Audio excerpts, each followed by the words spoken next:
The land of the rising sun enters this World Cup as Asia's best team and Asia's best hope for a deep run in this tournament. But having never won a knockout game, can they finally break that curse at the 2026 World Cup? Let's jump straight into this team preview for Japan, the Samurai Blue. I am a big fan of this team, right? I like them a lot. You know, I have been for a while because I'm a big fan of Asian football. I like to see Japan doing well. And I feel like they're still criminally slept on by everybody. I still think that they don't get the respect they deserve, despite the fact that they absolutely smash European giants on a regular basis. Spain and Germany at the last World Cup. England in the most recent friendly. They beat Brazil as well, let's not forget, in a recent friendly 3-2. This is a serious team that does not get the respect they deserve. So let's talk about them. Let's talk about them because, you know, it's not all sunshine and rainbows. There's also some negatives about Japan that we definitely have to address, and some things I really don't like about this team. But overall, there's so much talent to discuss on this team. If they live up to their potential, they can make a semi-final team. That is the ceiling for this nation at this World Cup. I think that the squad is fantastic. I think that what they did in 2022, you know, in that group, right? Let's not forget that beating Spain and Germany, so impressive, right? They won the group with Spain and Germany, which everybody thought they had no chance in. Obviously, let's also talk about the fact that they lost to Costa Rica, a terrible Costa Rican team at that tournament. But they won the group and then eventually lost on penalties to Croatia, who are just penalty merchants, right? We love the Croatians, and they always get it done on penalties. It was unlucky for Japan, just like 4 years prior. Again, they did very well in the group stage. They beat Colombia, which I was not happy about at all. But they lost to Belgium in the last minute after being 2-0 up. They bottled that game pretty badly. They've still never won a knockout game. This is the year to do that. Let's talk about them. In their group, they've got Netherlands, Sweden, and Tunisia. Japan will go into this, you know, they were drawn as the pot 2 team, Netherlands as the pot 1 team, and they will play the Dutch in the opening game, and I believe they will win that game. I think that Netherlands are going to struggle against Japan. I think Japan are perfectly equipped to go up against the Dutch. You know, like I said, Japan's impressive record against European teams, I think that's going to continue against the Netherlands. I think the Dutch will underestimate them, as they often do, well, as often European teams underestimate Asian teams, and then they're going to pay the price for that because I think Japan will win that game.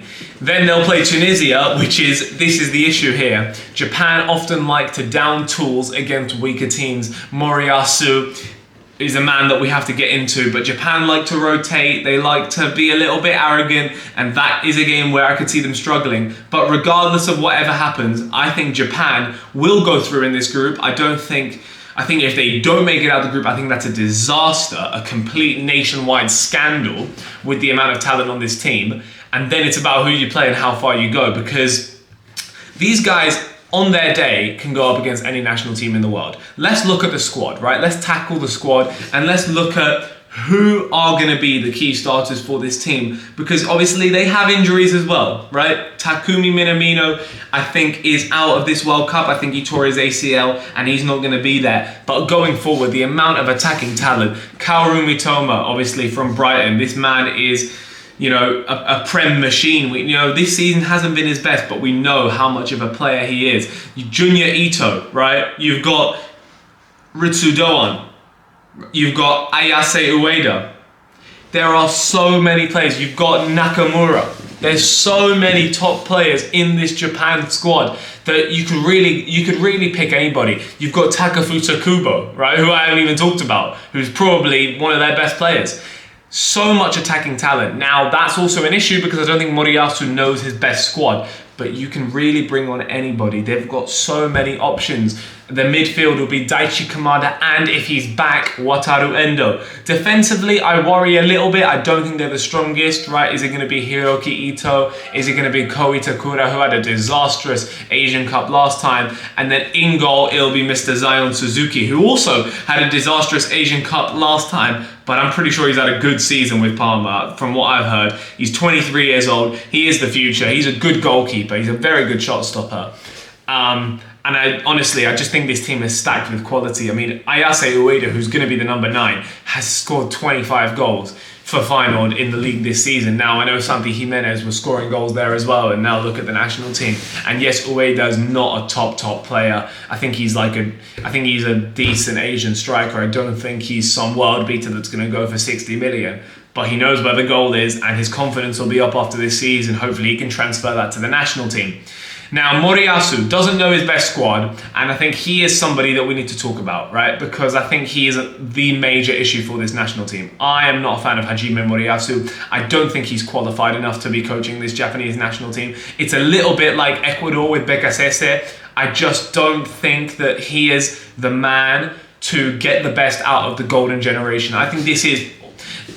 Japan have always been good. They always have a good team, but I think this is the best team they've had in a while. And I don't think Moriyasu's qualified enough for that. I think, he's been in the job for quite some time, since after the 2018 World Cup. He had the last World Cup with them where it was good, but the games like the Costa Rica game, he's been to the Asian Cup final. They lost to Qatar. He then, at the last Asian Cup, I thought Moriyasu was a disaster at that tournament, right?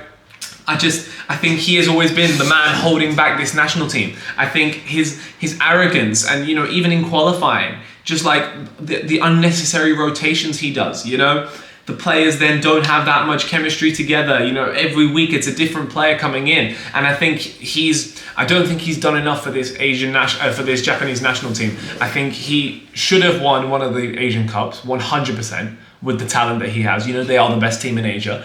And I think he probably should have beaten Croatia, right? And he definitely should have beaten Costa Rica, let's put it that way. But I think this is the ultimate test for him. He lost to Croatia on penalties. He lost to Qatar, when they hosted it. It was unfortunate, but it's all leading up to this now. Now, this is your last chance, Hajime Moriyasu. You have to get it right. You have to get it right. You have to win a knockout game, definitely, right? If Japan make the round of 32 and lose, no one's calling that a success. Japan definitely need to make the round of 16 minimum, but they should be pushing towards a quarterfinal because they've made the round of 16 before, but they've never won a round of 16 game. They should be going for a quarterfinal. Now, the bracket is tough because they're most likely to face someone from Group C, Brazil, Morocco. But they've beaten Brazil in a friendly recently. Why couldn't they beat Morocco? Japan need to start classifying themselves as one of the major national teams. They're no longer an underdog. They're not Uzbekistan. They're not Jordan. They are Asia's best team. They're a team that have beaten so many big teams in friendlies, in World Cups, and they now need to rise up to that and aim for a quarterfinal minimum. That is the expectation for Japan here. I think if they make a round of 16, it's not bad, it's okay, but nobody's going to be in the streets of Tokyo celebrating a round of 16, let's put it that way. And I think there's big pressure on Moriyasu, because I think he should have been gone a long time ago. He's stayed in the job, and now he's going to lead his team at the World Cup, and he needs to prove me wrong, he needs to prove the whole country wrong, because I don't think the Japanese people like him very much anymore. He needs to get Japan to a quarterfinals with the squad that they have.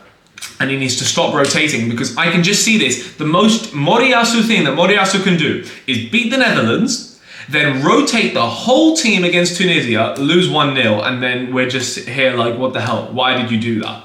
And then they bottle top of the group because of that, and then they have to play Brazil. That's the most Japanese thing Japan could ever do, because that's what they did 4 years ago. They beat Germany. I was like, wow, oh my God, it's actually happened.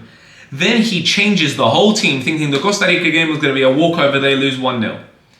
I mean, right, this is why I really hope, it's all in here for Japan. The only way Japan will mess it up is if they mess it up themselves, because the quality is there. On paper, it's there. That's not an issue. And I really hope that we can see it, because these guys can play some really good stuff. They've got a lot of good, entertaining players going forward, like I mentioned, Mitoma, Kubo, Doan, Nakamura, Ueda, all of these guys, right? All really, really good players. Junya Ito. But it's in here. Japan have this mentality issue also. They just can't take that next step. They've always made the round of 16. It's a bit like Mexico. They can't take that next step. But is this the year that they finally do it? It's possible, but I'm not sure if Moriyasu is the man to do it. That's the reason I'm not confident for Japan. Is Moriyasu going to be the man to take Japan into the World Cup quarterfinals? I'd love to see it for Asia, but I'm not so optimistic because I've just never seen it from him. Japanese fans, let me know what you guys think. How optimistic are you for your team at this summer's World Cup? But I don't know, man. I don't know about Moriyasu because the team is fantastic. The team is absolutely quality. The group, I think, is fine. I think that it's a tough group, of course, but I think Japan should fancy themselves. 2 European teams. Japan love playing European teams. And then a Tunisian side who I think they're going to have the biggest trouble with. Let's be honest. I think that's just the most Japan thing. But I don't think they can be complaining about the groups. Could they be complaining about who they could face in the next round? Absolutely. But Japan are good enough. I had them 14th in my rankings. Japan are 100% good enough. Some people really don't rate Japan. The people I speak to think Japan is like top 30 team. These guys don't know how good Japan is. But Japan need to show them that at this tournament. You need to go out there and prove it. Not like at the last Asian Cup. And then you need to win the next Asian Cup as well. Don't get that twisted. Japan needs to get an Asian Cup soon as well. But now the focus is this World Cup. Now the focus is now, and Japan need to prove it. But let's see what they can do. Let me know in the comments what you guys think Japan can do.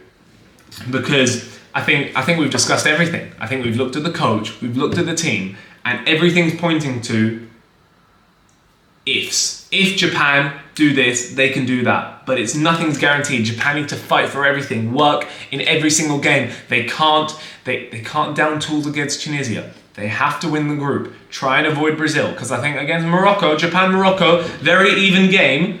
Japan could go through there, right? Even against Brazil, they could go through, but you'd still rather face Morocco. But Japan can't down tools in any game. It's all in here. They need to be locked in this whole time. And then a quarterfinal, semi-final is possible at this tournament. A Morocco fairy tale sort of run is possible at this tournament. With the quality that they have, absolutely it is. Right? They can hurt you in so many ways. On the counter, they're fantastic. We saw what they did to England at Wembley, right?